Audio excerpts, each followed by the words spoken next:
application will be, your research interests. Okay, I hope that thank makes you. sense. Yeah. Next question is from Soumya Gupta. Could you provide some insight into successful research proposal for NCBS? Do you value breadth of ideas over depth of specific project and details of methodology, or should it be a balance of the two? Yeah, that's a very difficult question, and I think that it does have to be a balance because, for example, when we do invite you for interview, we have a chalk talk, which is like on the board where there's it's just the faculty, and it's a lot of details about experimental approaches, and I think people are curious to know, does this person really know what they're kind of venturing into, to some extent at least, right? You don't have to know everything. So it's important to have some details, but I think remember that people who are reading this proposal are going to be from theoreticians, like physics-oriented theoreticians to ecologists and everyone in between. So you need to be able to attract people by the proposal and the idea, and also provide details as well. So it is a little challenging. I think actually, just from my perspective, I'm saying this as from a personal perspective, not institutional. I think figures help a lot. They help to kind of consolidate things, lay them out better. What is the central question, and things like that. It helps to have something visual. Next question is from Akshay. Does NCBS research cover ground with immunology, virology, and vaccines? Yes, in fact, we've just hired a human virologist, immunologist, Vamshi, and he's right now postdoc at Stanford, and he's going to be joining us in November. So I didn't put his name on because he's not yet here, but he'll be here in a couple of months, and he's interested in variable human immune response. And what does that depend on in the context of viruses? So we are very keen to actually, infectious disease is an area we're really interested in. It's been typically difficult to get really good people. So, let's see how it goes. But there are people, I think I'm particularly excited about this. For example, I work on zoonosis. There are people in the context of bats and rodents and so on. And there are people who work on modeling epidemiology and so on. And there's also infectious disease, biologists like Varda. There's also structural biologists who are very keen to understand host pathogen interactions like Ranveer and Vinod. So I think it's a very interesting place where you can go from ecology and modeling to mechanism. And so I think it's a really important and interesting interface, which you may not find in many other places. Thank you so much. Are there any opportunity? Next question is from Sudeep Das. Are there any opportunities for studying computational biochemistry, biophysics through AI, machine learning at NCBS? Yes, of course. So like everyone else, we are also looking for people who work in AI. And we have, in terms of computational approaches to biophysics and biochemistry, we do already have some faculty. For example, Shachi Gosavi, Shruti Vishwanathan, who's already using computational and AI-based approaches to look at multi-protein complexes, like larger protein complexes. Shruti and Shachi does, molecular dynamic simulations. Saudamini, who's a senior professor, has been working for many years on bioinformatic approaches. So we have several people who work at this interface. We have a lot of very good theoreticians who work at the interface of experiment and theory. So that's really, it's always been a strength at NCBS. And I think, though, that if we are looking at an application of someone who is applying as an expert in AI, then we'll be looking for someone who's actually developing novel methods, not just applying them. However, you could apply as, say, a biophysicist, a computational biophysicist or biochemist, where the question is what is interesting, and AI is used as an approach, as a means for you to answer that question. I hope you can see the distinction. Next question is from Arpit Gupta. Will technology development proposal that aid in understanding or treating neurological disorder be a better fit for NCBS or mechanistic approach to develop better understanding of the same? I think that I mean, this is just my philosophy, but I think that you shouldn't tailor your application to the institution. I think that if you are interested in, certain kinds of questions, that's what your proposal should be about. And if it's not the right fit, it's not the right fit. But overall, we are even, again, when we say technology development, we're talking about something really new and different because in some sense, when you develop a new technology or a new software, like a new approach, that is really transformative, right? NGS changed the world, right? It changed so many things. So I think our hope is that we will get people who are really interested in, of course, it's also expensive to do this. We know that, right? But it would be, given that we are relatively well supported, very stable in some sense in our funding. I mean, in some sense, right? I think we're really interested in people who are willing to take on risky projects. So I think risk is something we have a high appetite for. Whether that risk is in this route or the other route is something which you as an applicant are best placed to assess rather than us dictating. I hope that makes sense. Yeah. Abhishek Bus is asking, does NCBS supports the spouse for the faculty position, the two-body problem? Okay, so we don't have a policy against it. We don't not hire spouses or any such thing. Um, we have always tried to accommodate. I mean, if both people are excellent, of course, that's, but if it's not possible for us or the fit isn't right for us to hire both people, then we always work with applicants to see if there are other possible opportunities for their spouse. Can we interface with them, connect them to others, and so on and so forth. Okay, thank you. Saran Chattopadhyay is asking, does NCBS have structured mentorship or a faculty advisory system for incoming PIs, particularly in Yes, yes. navigating Yeah, early go ahead. grant application and lab building challenges? Definitely. So we have multiple support systems. We have a early career mentoring group. So that's basically, like the challenges of like setting up a lab with the indents and whatever, all that stuff is a certain kind of challenge. And we have an early career mentoring group who's just gone through those challenges, maybe like third year or, something like that, and they can help with that. Of course, the dean of research. So I'm the dean of faculty. So I'm involved in recruitment, promotions, hiring, those kinds of stuff of the faculty. But the dean of research is involved in all of the, facilities and, money associated stuff.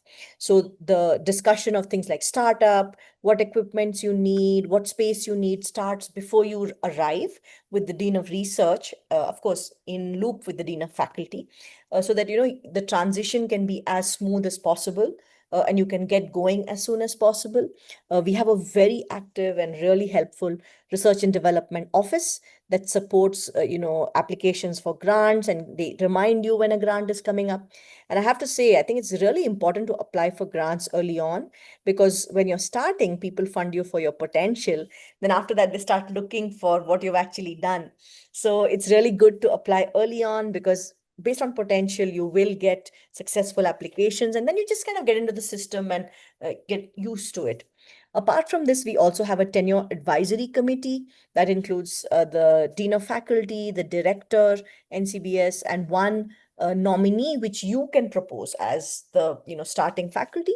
And this committee meets with the early career, pre-tenure faculty every year, and we discuss challenges, what's been happening, what's going well, what's not going well, what may be issues, and so on. And this basically happens 4 times before you're basically advised to go ahead and submit your tenure packet, something like that. So there's a lot of I mean, you're not going to be alone. There's a lot of people around to support you. Of course, everything is still challenging. If it was not challenging, it would not be research, right? I mean, everyone would be doing research if it was so easy. So this is something which Of course, there'll be challenges, but there's support for you for things which are not should not be challenging. Shall we put it that way? I know, for example, right now, publication is a really big challenge. It's become really difficult to get papers accepted. It's taking forever to get reviews. And we're all dealing with this challenge, right? There's not much that as a tenure advisory committee cannot do too much. But it's something which I know, for example, publication system is broken right now. So there's a lot of challenges in that regard, for example. So, for the sake of time, we'll take one last question. I'm sorry about not taking all the questions, but so the last question is from Sneha. Like, when you hire new postdoc for faculty position, is there any particular number of years of experience mandatory, or nature of work and publication given more priority just to qualify for the initial rounds? Yeah. So basically, we have two kinds of entry also. We have something called the Young Investigator Program, and I should have probably brought it up earlier. It's basically less than 3 years of postdoc experience for people who are really excited to start a faculty position quickly. And this is a really attractive program for people who, really know what they want to do early on. Okay. And it's really nice because if you start as a YIP, young investigator, you can actually transition into a tenure track position after 3 years. So it's like a jump start to your career. Otherwise, we basically, most of our applicants, have postdocs on the order of 5 to 7 years. I think that, once it's 11 years, 12 years, it becomes a little difficult. This is just, again, personal experience, not institutional policy. It becomes a little difficult to keep, seeing there's a trade-off, right? At some point, between, what you've actually done, what you have been able to achieve in your career and how many years you have been, say, a postdoc. So I think that we don't have any age restrictions as such, but it would be good to have people who are roughly like 4 to 7 years post PhD, and two Okay. postdocs, not 3, 4, 12 years, just because it becomes that much difficult to start a program, but we have no policy against it at all. This is just my experience. So one last question from Asim. I'll take that, and then we'll move to the next session. Uh, Asim is asking, I'm sure NCBS received far more applications than the open positions. Do Yes. you forward promising candidate to other institutes, cardiovascular, infectious, rare disease, translational research startups across India, perhaps through India Bioscience? Yeah. So I think, yes, we have in the past, and we do. India is a relatively small academic community, so it may not be formal, sometimes it's formal, but often it's like telling people, hey, this person's out there, they're really good and probably be a really good fit for you, and reaching out to them and kind of connecting them. I'm not sure about startups. I think we have at times suggested that people might be interested in roles of, like, say, facility manager and things like that.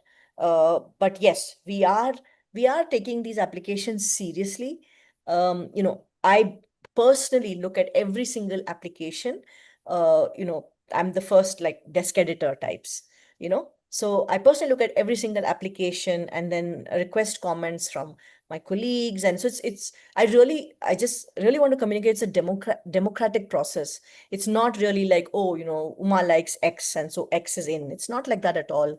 So there's a lot of people spend a lot of time, really give thoughtful comments. And yes, if we feel someone is more suited for some other institution, we do let them know, and we try to not let good people, somehow fall through the cracks. I hope that makes sense. So with that, I'm sorry to those participants whose question I was not able to take that. And thank you, Dr. Ramakrishnan, for sharing your valuable insights with us. Before Thank moving to the next session, I'd you. request all the participant speakers to turn on their videos so that we can have a screenshot like for our events, if possible. And Nitin, if you can take the screenshot and inform once it's done. Just give me 1 second.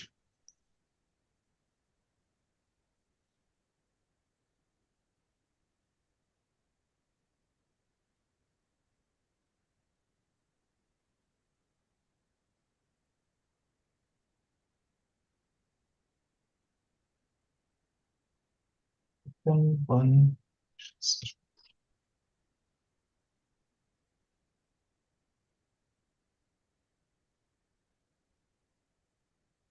You can Photoshop Ullas's image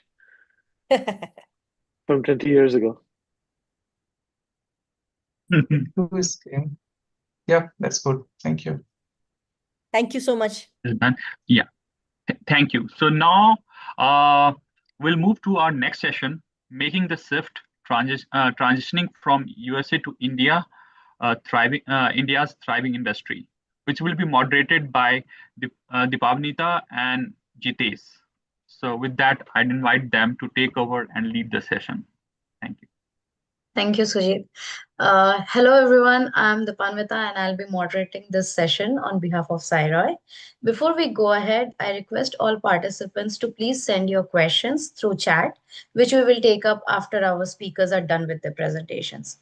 With that, we are more than excited to introduce our established panelists who have made their mark in India after relocating from US and Europe. Please welcome our panelists, Dr. Amitav Chandra, Dr. Jayati Patwari, and Dr. Ronak Bardia. For the interest of time and to keep it more interactive, I would like to request our speakers to keep their presentation as short as 5 to 8 minutes. With that, I would like to first welcome Dr. Amitav Chandra, who is an associate scientist at Aragon Life Sciences. He completed his PhD from TIFR, followed by a postdoctoral training at Cornell University and the Ohio State University that further expanded his expertise in chemical biology, peptide synthesis, and molecular imaging. Dr. Chandra.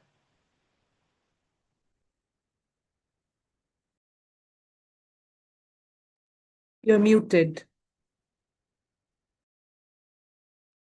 Am I audible now?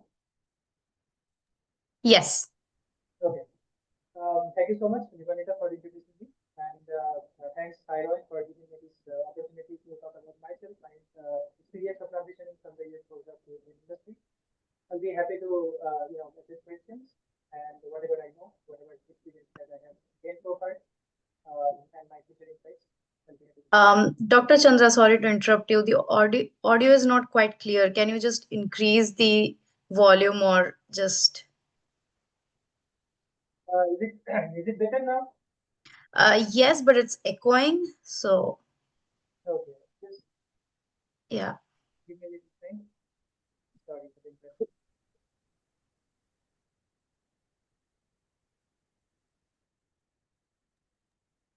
Amitabh, can you actually bring your computer closer to you? That will solve the problem. So. Yeah, is it better? Yes. Much better. Yes, much better. Yeah. Okay. Yeah. So would you? So should I go ahead with my presentation? Or yes. Yeah, okay. you Yes, can share please your do. screen.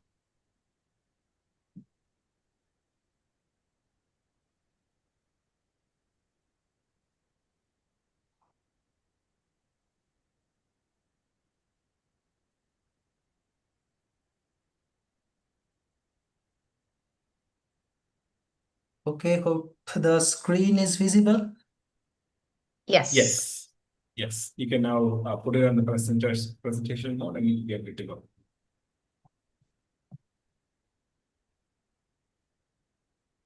Okay, so I have made a very short presentation about like what I have done so far and how did I just land up to this opportunity in Aragen. So as already Dipanita has pointed out, so I have done my PhD from TIFR. Then I did a couple of postdocs from Cornell and Ohio State University, and the experiences that I had gathered from all those prestigious institutes, especially in the peptide synthesis, that actually helped me to land up in this job in Aragen. So in terms of how did I land up exactly? So when I was in OSU, Ohio State University, when I was in my second postdoc, so there I felt the need to actually look for jobs. So although now the question that arose in my mind is that, I mean, what kind of job I'm looking for. So the thing is, I mean, academia, I love being into academia, but the thing is, I mean, all these, grant writing and these, the pressure for publication and everything. So it just, so all these factors actually made me think that probably industry would be more better suited for my research aptitudes, where I would like to do the research, actively participate. I can actively participate in the research. Whereas those kind of, the pressures, kind of I can stay away from them. So combining all these factors, I thought probably this industry where I can actually apply my synthetic biology skills would be more suitable. So I just straight I just went up to LinkedIn. I found this opportunity where Aragen, which is a leading CRO. CRO means contract research organization, which I'll be talking about a little later. So Aragen was looking for an associate scientist position, and so they advertised that in the LinkedIn. I just simply applied, and they were interested, and they just had set up one interview with me. They liked me, and then they offered this position, and I just joined. I mean, there was no referral, there was no any other complicated procedure that I had to go through. So it was like more straightforward. So here right now I'm in Aragen, being an associate scientist. So hierarchically speaking, so corporate in India is extremely hierarchical. So it just so very little I have tried to summarize in this slide. So it just starts from very bottom, which is like as we call it as P1 or research associate. The typically people from the MSc backgrounds or the fresher without any industry experience, they join in the in the P1 position, and then with experience and performance, they basically climb up the corporate ladder. I have joined into this position, which is once again I have this research experience, academic research experience, but still I don't have any industry experience per se. So therefore, I have been given this position associate scientist, which is like in P3, still fresher but senior fresher. So later on, the positions which are actually lying in front of me, which are like the more managerial positions. Starting from like as they have named it as M1, M2, M3, and the directorial position is directorial, then and then vice presidency, and then other leadership positions, and basically they lie in the top. So here, as you are in the P1, P2, P3 in these positions, so here you are expected to work actively in the lab. So there you have to just maybe you have to synthesize molecules, you may have to perform biological experiments, but later on, as you just climb up the corporate ladder, so you get into this managerial roles. So there mostly people are expected to lead teams, and then the lab works, the wet chemistry or wet biology stuff kind of go away from you. Rather you just kind of lead people, you direct, design schemes and all. So yeah, that is how